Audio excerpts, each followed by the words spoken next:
Hello, welcome to संस्कार plus academy. My name is Shubham Singh. जैसा कि आप लोगों को पता है, हमने 9th स्टैंडर्ड महाराष्ट्र बोर्ड के chapter number 5 acid basis and salt हमने स्टार्ट किया था। आज का जो हमारा लेक्चर होना लेक्चर 3 होने वाला है। इसके पहले हमने 2 लेक्चर्स पहले ही रिकॉर्ड कर लिए हैं। वो बेसिक थियरी के थे। इस चैप्टर के इंपॉर्टेंट चैप्टर लेक्चर्स थे। अगर आपने वो लेक्चर्स नहीं देखे तो पहले जाके देख लीजिए, तभी ये लेक्चर 3 आपको समझ में आएगा। इसमें आज हम बात करने वाले हैं रिएक्शंस के बारे में। तो हमारा जो टॉपिक होने वाला है उसका नाम है reactions of acids and bases. कि एसिड और बेस जब रिएक्शन करेंगे तो क्या होगा। तो जैसे अगर मैं एक एग्जांपल लूं कि हमको यहाँ पे बताना है कि एसिड प्लस बेस का रिएक्शन होगा। तो जैसा कि आप लोगों को पता है, जो लेफ्ट साइड में रहता है, एरो के लेफ्ट साइड में जो चीजें रहती हैं उसको बोलते हैं रिएक्टेंट, और जो यहाँ पे बनेगा चीज उसको बोलेंगे हम प्रोडक्ट। तो अब हमको क्या करवाना है, reaction of acid and bases करवाना है, एसिड और बेस का रिएक्शन करवाना है। तो आपको एसिड और बेस का जब हम लेक्चर ये स्टार्ट किया था, हमने बोला था अगर कोई एसिड बोलेगा तो आप हाइड्रोक्लोरिक एसिड याद रखना, उसको बोलते हैं स्ट्रॉन्ग एसिड। और जो बेस है, बेस में याद रखना NaOH, सोडियम हाइड्रोक्साइड। तो अगर मैं उसका एग्जाम्पल लेता हूँ, इसका अगर एग्जाम्पल देखने जाए, मुझे यहाँ पे प्रोडक्ट लिखना है। मुझे भी पहले देखते हैं क्या चीजें आ रही हैं। रिएक्टेंट मुझे पता है, रिएक्टेंट में एसिड लेना है। एसिड मतलब क्या, एक HCl ले लेता हूँ। HCl को क्या बोलते हैं, हाइड्रोक्लोरिक एसिड।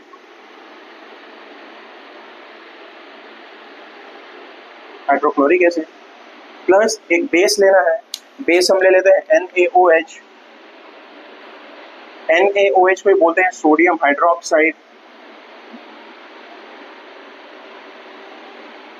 अब जब ये लोग रिएक्शन करेंगे तो आपको पता है, हमने केटायन और एनायन पढ़ा है, हमने चार्जेस के बारे में पढ़ा है। और हमने हमेशा बोला है कि जब भी कोई एक कंपाउंड्स का नाम लिखा रहता है, पहला वाला टर्म पॉजिटिव रहता है, दूसरा वाला टर्म नेगेटिव रहता है।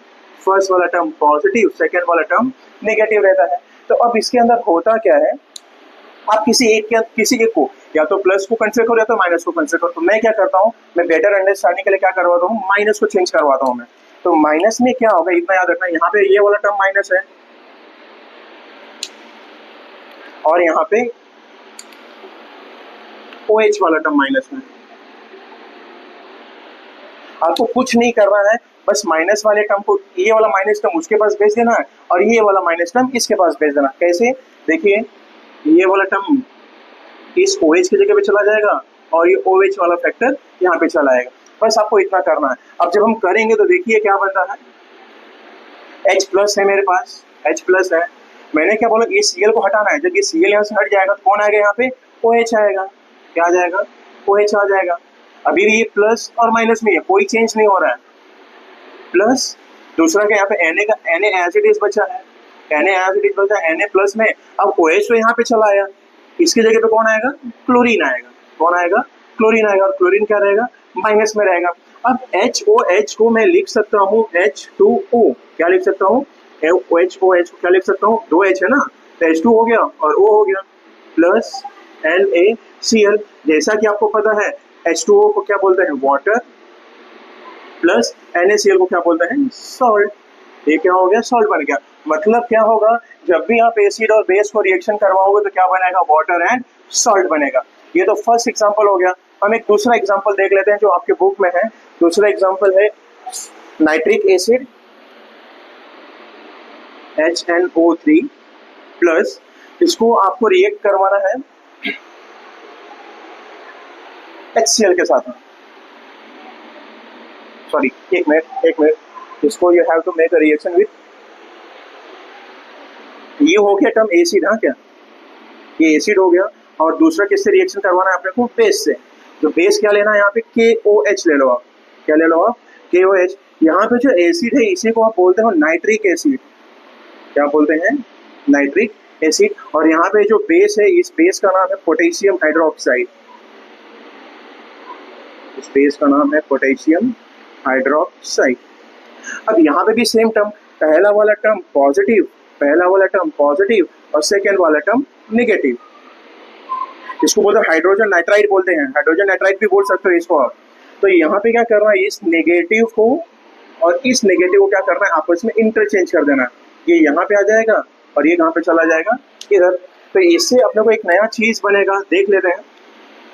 पहले यहाँ पे H प्लस है, H प्लस वालों को ऐसे ही लिख लो, OH माइनस यहाँ पे आ जाएगा, OH माइनस आ गया यहाँ पे, प्लस यहाँ पे K प्लस है, और अब जब OH माइनस यहाँ पे चला है तो यहाँ पे क्या चला आएगा, NO3, NO3 आया, और NO3 क्या माइनस में है। जैसे कि हमने देखा HOH को हम क्या लिख सकते हैं, H2O लिख सकते हैं, और इसको क्या हो सकता है, KNO3 हो सकता है। जो H2O है वही क्या है, वाटर है, प्लस इसको बोलोगे आप पोटेशियम नाइट्रेट, क्या बोलोगे आप, पोटेशियम नाइट्रेट। तो अब वाटर हो गया, और पोटेशियम नाइट्रेट ही क्या एक टाइप का सॉल्ट है, क्या है, सॉल्ट है। तो आपने देखा कि जब भी हम एसिड और बेस का रिएक्शन करवा रहे हैं तो क्या बन रहा है, वाटर और सॉल्ट बन रहा है, क्या बन रहा है, वाटर और सॉल्ट बन रहा है। तो हम यहाँ पे अपना प्रोडक्ट का आंसर लिख सकते हैं, whenever I will make a reaction with acid and base I will get salt plus water, क्या मिलेगा, सॉल्ट और वाटर मिलेगा। और जब भी आपको ये रिएक्शन ऐसा दिखा कि एसिड का जब रिएक्शन करवाओगे तो आपको सॉल्ट और बेस, सॉल्ट और वाटर मिल रहा है, इसी प्रोसेस को बोलते हैं न्यूट्रलाइजेशन। इसी को आप क्या बोल दोगे, न्यूट्रलाइजेशन। क्लियर है क्या, न्यूट्रलाइजेशन मतलब क्या, एसिड और बेस का पावर क्या हो जाएगा, कम हो जाएगा, न्यूट्रल हो जाएगा, दोनों एक दूसरे को क्या कर देंगे, न्यूट्रल बना देंगे। इसका एक सिंपल सा आप एग्जांपल ले सकते हो, जब आपको एसिडिटी होता है, When you suffer from acidity, आपके पेट में एसिड का लेवल बढ़ जाता है। एसिड का लेवल बढ़ने की वजह से क्या होता है कि कोई भी HCl, आपके पेट में HCl पाया जा रहा है, HCl पाया जा रहा है, तो अब लेवल बढ़ गया है तो यू फील अनकंफर्टेबल। जब अनकंफर्टेबल चीज़ें हो जाती हैं तो होता क्या है कि डॉक्टर्स के पास आप जाते हैं, और मोस्ट ऑफ द लोगों का ऐसा एक आदत रहता है कि वो क्या करते हैं, नींबू पानी पी लेते हैं कि फॉर कंफर्टेबल बनने के लिए। लेकिन प्रॉब्लम यहाँ पे ये आता है कि आपके पेट में पहले से ही HCl है, एसिडिटी बढ़ी हुई है, और आप क्या कर रहे हैं, फिर से नींबू पानी पी रहे हैं। नींबू भी एसिड है, एसिड और एसिड मिलकर एसिड लेवल बढ़ा देते हैं, तो आप कंफर्टेबल नहीं फील करते हैं, आराम नहीं फील करते हैं। लेकिन डॉक्टर्स सजेस्ट करते हैं कि जब भी यू सफर फ्रॉम एसिडिटी, आपको नींबू पानी नहीं पी के आपको इनो कंसिडर करना चाहिए, या फिर कोई भी बेसिक प्रोडक्ट है उसको कंज्यूम करना चाहिए। तो आपने आजकल का तो सबको पता रहेगा, बच्चे को पता है कि अगर पेट में प्रॉब्लम है तो फटाक से इनो खा लो। तो हमारे पेट में एसिडिटी बढ़ा हुआ है, लेकिन इनो क्या है, इनो का नेचर क्या है, बेस है। तो एसिड और बेस दोनों को क्या कर रहे हैं, न्यूट्रल कर रहे हैं। इस उस प्रोसेस का नाम क्या बोलते हैं, न्यूट्रलाइजेशन। जैसा कि हमने अभी तक देख लिया, हमारा जब रिएक्शन होगा एसिड और बेस का तो क्या बनता है, सॉल्ट एंड वाटर बनता है। आपका जो नेक्स्ट टॉपिक होने वाला है, नेक्स्ट टॉपिक है रिएक्शन का, टाइप ऑफ रिएक्शन 1 था, ये टाइप ऑफ रिएक्शन 2 है। इस टॉपिक का नाम है reaction of acid with metal. कि जब एसिड का रिएक्शन मेटल के साथ में होगा तो क्या प्रोडक्ट बनेगा, ये हमको देखना है। तो जैसे हमने फर्स्ट यहाँ पे देखा था, पहले वर्ड फॉर्म में लिख देते हैं, मेटल प्लस एसिड का रिएक्शन होगा तो क्या चीजें बनेंगी हमको देखना है। फिर से बोल रहा हूँ, इसको हम जो लेफ्ट साइड में है उसको क्या बोलते हैं, रिएक्टेंट, क्या बोलते हैं, रिएक्टेंट। और एरो के जो राइट साइड में बनता है उसको क्या बोलते हैं हम, प्रोडक्ट, क्या बोलते हैं, प्रोडक्ट बोलते हैं। तो अब हमको यहाँ पे एक कंडीशन देखना है, पहले हम एग्जांपल देख लेते हैं। एग्जांपल 1 कि मुझे लेना है मैग्नीशियम, मैग्नीशियम ले लिया। मैग्नीशियम सबको पता है Mg होता है, ये हो गया metal, magnesium is a metal. The last one is acid, कोई एक एसिड ले लो, एसिड को हम ले लेते हैं हाइड्रो। जब भी कोई बोलेगा ना बेसिक याद रखना, हाइड्रोक्लोरिक एसिड याद रखना, HCl, हाइड्रोक्लोरिक एसिड, इसका नाम है HCl, मैग्नीशियम। तो अब इसके अंदर होगा क्या कि जब भी मैग्नीशियम हाइड्रोक्लोरिक एसिड के साथ में रिएक्शन करेगा तो होगा क्या देखना। जैसे मैग्नीशियम मेटल है, मेटल क्या है, प्लस है। क्या आपको पता है मेटल क्या होते हैं, या मेटल को क्लासीफाई कैसे किया गया है? अगर आपको कोई मेटल का एक भी प्रॉपर्टी पता है तो आप जल्दी से कमेंट करिए कि मेटल की प्रॉपर्टीज क्या क्या होती हैं। ये मैग्नीशियम हो गया, मैग्नीशियम मेटल है तो मैग्नीशियम के पास प्लस साइन रहेगा, और हमने बोले यहाँ पे हाइड्रोजन के प्लस और क्लोरीन के पास माइनस साइन रहेगा। यहाँ पे तो माइनस नहीं है तो यहाँ को तो माइनस खाली है, तो ये क्या होगा, ये वाला माइनस टर्म कहाँ पे चलाएगा, यहाँ पे चलाएगा। तो नया टर्म जो अपने पास बनेगा वो बनेगा मैग्नीशियम Cl। अब मैग्नीशियम क्लोराइड होता है, मैग्नीशियम का वैलेंसी 2 होता है, इसलिए यहाँ पे 2 लग जाता है, मैग्नीशियम क्लोराइड प्लस यहाँ से हाइड्रोजन आ गया तो हाइड्रोजन क्या बचेगा, बस 2, लेकिन हाइड्रोजन का फॉर्मूला क्या था 2, जब इसके हिसाब से एडजस्ट करूंगा तो यहाँ पे बनेगा 2HCl, क्या बनता है 2HCl। मतलब हुआ इसका कि जब भी आप मैग्नीशियम का हाइड्रोक्लोरिक एसिड के साथ में रिएक्शन करवाओगे तो मैग्नीशियम क्लोराइड और हाइड्रोजन बनता है, मैग्नीशियम क्लोराइड ही क्या है, सॉल्ट है, और ये क्या है, हाइड्रोजन है। ये आपका फर्स्ट एग्जांपल हो गया। एक सेकंड एग्जांपल देख लो आप, आपके बुक में, इस बुक से उसका दिया जिंक, जिंक ऐसा लिखो, Zn zinc plus H2SO4, H2SO4 को बोलते हैं सल्फ्यूरिक एसिड, क्या बोलते हैं, सल्फ्यूरिक एसिड, क्योंकि हमको रिएक्शन किसका करवाना है, मेटल का और एसिड का करवाना है, तो ये क्या है, मेटल है और ये क्या है, एसिड है। जब ये रिएक्शन करवाएंगे तो हमें पता है यहाँ पे प्लस या माइनस नहीं है, यहाँ पे प्लस है और माइनस भी, दोनों भी है। ये वाला माइनस कहाँ पे चला आएगा, इसके पास चला आएगा, तो बचेगा जिंक सल्फेट प्लस हाइड्रोजन। अब ये जिंक सल्फेट ही क्या है, सॉल्ट है, और ये क्या है, हाइड्रोजन है। तो मतलब हमने देखा कि जब भी एसिड और एसिड सॉरी जब भी मेटल का और एसिड का रिएक्शन हो रहा है तो क्या बन रहा है, सॉल्ट एंड हाइड्रोजन। यहाँ पे भी क्या बन रहा है, सॉल्ट एंड हाइड्रोजन। मतलब आप इसका मेन वर्ड में लिख सकते हो, वर्ड फॉर्म में, कि whenever metal and acid react it will form salt plus hydrogen, it will form salt and hydrogen. तो हमेशा याद रखना, जब भी मेटल और एसिड रिएक्ट करेंगे तो क्या बनाएंगे, सॉल्ट एंड हाइड्रोजन। आपको एकदम समझ में नहीं आता होगा ये जो हम बैलेंस करें कैसे लिख दिया, ये चीजें आपने कैसे मॉलिक्यूलर फॉर्मूला लिखना है, ये आपने 8th में पढ़ा है, 8-9 में पढ़े हैं आपने। और ये वाला जो टर्म ये जो फॉर्मूला बैलेंस कैसे कर रहे हैं हम लोग, बैलेंस कैसे कर रहे हैं, यही चीजें हम 10th में पढ़ने वाले हैं। तो हमारा 2 चीजें हो गई, 2 रिएक्शन हो गए, reaction of acid and base, reaction of acid and metal. जो थर्ड टाइप होने वाला है according to your book, the third type would be a reaction of oxides with non-metal. Sorry. Reaction of acid with oxides of metal.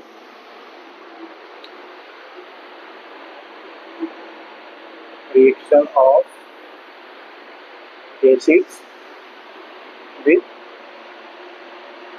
oxides of metal. इसमें main क्या है, acid और metal oxide. तो इसको अगर वर्ड फॉर्म में लिखना है तो ये बन जाएगा एसिड प्लस मेटल ऑक्साइड। जब एसिड और मेटल ऑक्साइड मिलेंगे तो क्या बनाएंगे, वही चीज हमको एग्जांपल से देखनी है। The first example is going to be a magnesium and hydrochloric acid. यहाँ पे ले लो HCl, फर्स्ट एग्जांपल HCl, और मैग्नीशियम ऑक्साइड इज MgO। अब यहाँ पे सेम टर्म होगा, ये प्लस है, ये हाइड्रोजन प्लस होता है, chlorine minus, first term plus, second term minus, plus means metallic form होंगे उनका ये। तो अब यहाँ पे इंटरचेंज होगा, इंटरचेंज किसका होगा, ऑक्सीजन यहाँ पे चला आएगा और क्लोरीन यहाँ पे चला आएगा। तो जब हाइड्रोजन को लिखोगे H और यहाँ से क्या चला आया O, HO हो गया, प्लस मैग्नीशियम यहाँ पे है, मैग्नीशियम, और जब क्लोरीन यहाँ पे चला आएगा तो क्या बनेगा Cl। लेकिन ये क्या इम्बैलेंस है, यहाँ पे होना चाहिए था मैग्नीशियम क्लोराइड, क्लोरीन 2 होना चाहिए था, क्लोरीन 2 होना चाहिए, तो हाइड्रोजन भी कितना होना चाहिए, 2 होना चाहिए। तो यहाँ पे आ जाएगा 2 हाइड्रोजन, तो यहाँ पे एक ही हाइड्रोजन है तो 2 हाइड्रोजन लिख दो, ये बन जाएगा H2O HO, जैसा हमने देखा था HOH क्या बन जाता है, H2O बन गया, और ये क्या बन गया, सॉल्ट बन गया, मैग्नीशियम क्लोराइड बन गया। तो यहाँ पे क्या बना, वाटर प्लस सॉल्ट। मतलब क्या हो गया कि जब भी आपका एसिड का और मेटल ऑक्साइड का रिएक्शन होगा तो it will form a salt and water. क्या बनेगा, सॉल्ट एंड वाटर। अगर हम दूसरा कोई रिएक्शंस का बात करें, दूसरा कोई एग्जांपल लें, ये फर्स्ट एग्जांपल, सेकंड एग्जांपल आपके बुक के हिसाब से अगर देखें तो अपने को मिलता है कैल्शियम ऑक्साइड, इसको बोलते हैं कैल्शियम ऑक्साइड,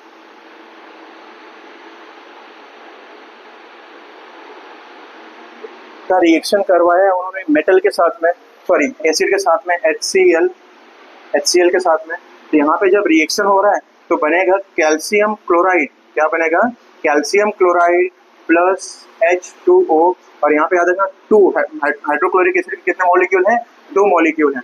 तो कैल्शियम क्लोराइड सेम वही वाला term, plus minus plus minus, minus को माइनस के साथ में रिप्लेस कर देना है, ये माइनस उधर जाएगा, ये माइनस इधर आएगा, तो ये इधर आएगा तो इधर बना। ये फॉर्मूला कैसे आया, यहाँ पे 2 कैसे लगा, अपने को पता है क्लोरीन का वैलेंसी 1 है और कैल्शियम का वैलेंसी 2 है। क्लोरीन का वैलेंसी यहाँ पे लिखने का और कैल्शियम का वैलेंसी यहाँ पे लिखने का, 1 को अपन लिखते नहीं है इसलिए क्या लिखेंगे, कैल्शियम क्लोराइड लिखते हैं। यही क्या हो गया, कैल्शियम क्लोराइड, और ये क्या हो गया, वाटर। कैल्शियम क्लोराइड ही क्या है, सॉल्ट है।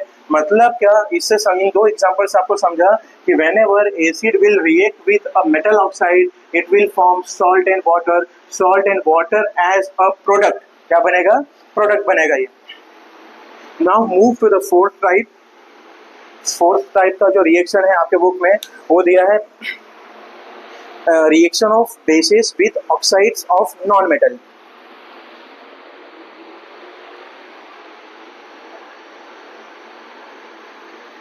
Reaction of bases with oxides of non-metal। यहाँ पे बेस का रिएक्शन देखना है और नॉन मेटल के साथ में देखना है। तो according to your book the first example is going to be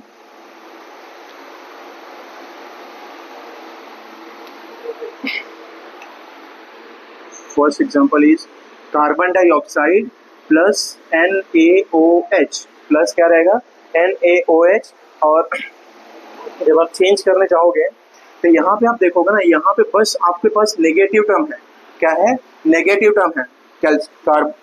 carbon dioxide, जैसा कार्बन डाइऑक्साइड देखो कि कार्बन भी नॉन मेटल है, ऑक्सीजन भी नॉन मेटल है, इसलिए माइनस साइन लगा दी यहाँ पे।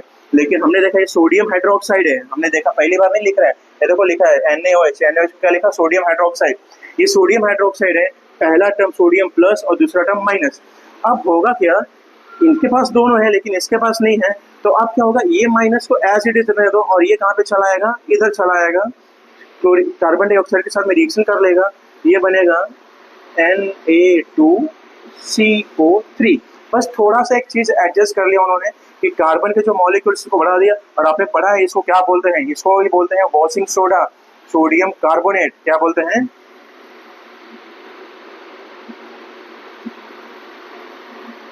Sodium carbonate. प्लस जब ये Na इधर चला गया तो बचा क्या, OH। OH मतलब क्या, ये अभी इनबैलेंस है, इनबैलेंस करने के लिए क्या लगा दिया, यहाँ पे 2 लगा दिया, 2 लगा दिया, हाइड्रोजन कितना हो जाएगा 2, यहाँ पे अभी हाइड्रोजन कितना हो जाएगा 2, HOH। और अपने को पता है HOH को क्या लिख सकता हूँ मैं, H2O लिख सकता हूँ। ये मैंने बैलेंस कैसे किया जरा आप समझना यहाँ पे कि यहाँ पे देखो कार्बन कितना है 1, ये रिएक्टेंट साइड में कार्बन 1 है, यहाँ पे कितना है कार्बन 1, यहाँ पे ऑक्सीजन कितना है 2 और 2 4 हो गए, यहाँ पे देखो ऑक्सीजन कितना है 3 और 1 4 हो गए, सोडियम कितना है 2, यहाँ पे सोडियम 2 और बाकी सब तो बैलेंस हो गया। ये तो बैलेंस करने के लिए होना क्या चाहिए, हमने पढ़ा था लॉ ऑफ इक्वल प्रोपोर्शन, और लॉ ऑफ, या हमने ऐसा देखा है reactant is equal to product होना चाहिए, जितने मॉलिक्यूल रिएक्टेंट में है उतने ही प्रोडक्ट में होने चाहिए, इसलिए हम क्या करते हैं, बैलेंस करते हैं एक नंबर से। तो यहाँ पे जो सोडियम कार्बोनेट बना है, sodium carbonate is nothing but a salt, और यहाँ पे जो वाटर बना है। तो हमने देखा जब रिएक्शन होगा बेसिस का ऑक्साइड ऑफ मेटल के साथ में, तो क्या बनेगा, सॉल्ट एंड वाटर बनेगा, क्या बनेगा, सॉल्ट एंड वाटर बनेगा। आई होप आपको यहाँ तक समझा होगा रिएक्शंस क्या है। थोड़ा सा अगर आप और दिमाग लगाएंगे तो अच्छे से समझ जाएगा ये। अगर जिस भी रिएक्शन में कंफ्यूजन है आप मुझे मेंशन कर देंगे, सर इस इक्वेशन में कंफ्यूजन है, मैं उसको आपको एलेबरेट करूंगा, बैलेंस करके क्लियरली आपको समझाने का ट्राई करूंगा मैं। जल्दी से इसको कॉपी कर लीजिए, मिलते हैं नेक्स्ट पार्ट में।